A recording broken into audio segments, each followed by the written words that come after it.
Donald Trump is an American homegrown item, far too prominent on the world stage and agenda for my liking, who has that unique ability to divide people's opinions. Well, I'm here today to introduce you to another American homegrown export that, although it is causing a lot of stir and interest in the world community, it is for all the right reasons and is far less divisive.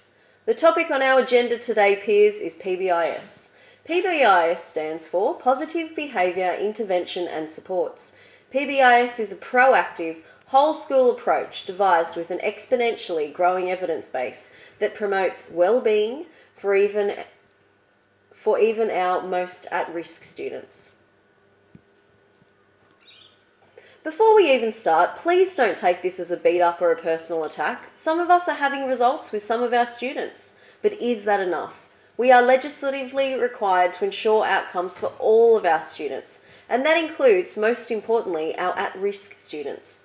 Let's be realistic. It hasn't been an easy 12 months for any of us. The students aren't the only ones who respond favourably to consistency. It's a human requirement for positive development, and one which we have not had the value of recently. 4 changes in principle? Is there a need to say any more? Only that we are all very relieved to finally have a permanently appointed principal and one that has identified this need from our central data to innovate and streamline our behaviour management approach as a school. Thank you, boss, for the time you are allocating the faculty and whole staff professional development time to this need. I wish today to convince each of you, my colleagues, that PBIS could be the solution to our embarrassingly high suspension occurrence data. PBIS is not a single approach but a framework that seeks to mainly proactively establish clear behavioural expectations that will be adequate for a good 85% of our students.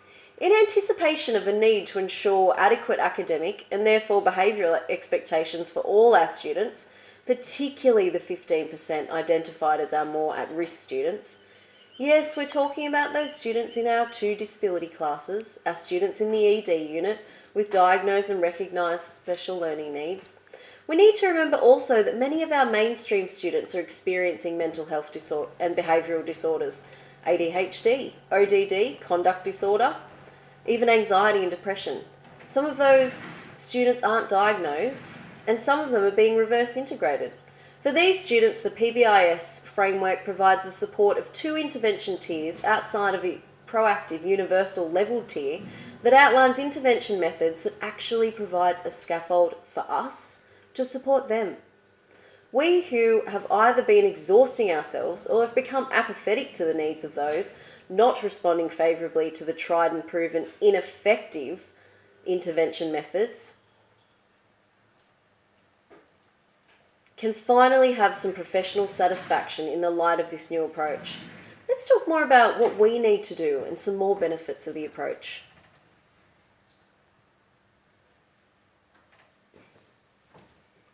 What is so good about PBIS is that it's devised from evidence research, and due to the success of the approach, the evidence base continues to grow. It's a highly polished and well-oiled machine. I will direct towards the online Bible of PBIS content. A screenshot of the website cover page has been provided here on this slide.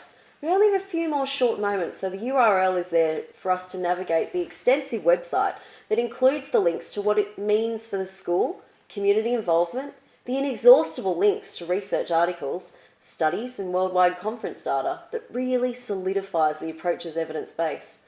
I hope we can all appreciate in time really how scientific the framework and model is, as implementation records and procedures in the form of an implementation tool and protocol are an integral part of the approach and indeed transparent from the information that this website provides. You must be wondering, what does this mean for us? Well, initially, to ensure the approach is effective, the magic number of staff involvement is at least 80%.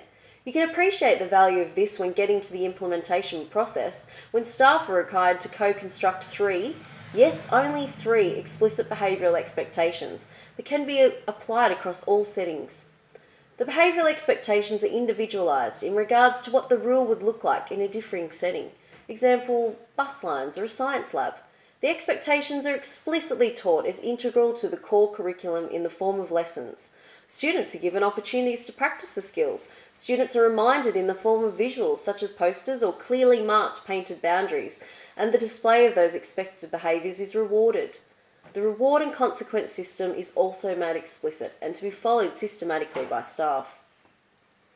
Colleagues, as those evaluation sheets are being passed around for you to fill in your feedback from today's presentation, I encourage you to browse the PBIS website and consider how we're going to ensure these outcomes for all of our students and ourselves, and hopefully all of us will be attending the professional development sessions for the first phase of the approach, because we need that consistency of buy-in across the board, that 80%, to give PBIS maximum effectiveness of approach.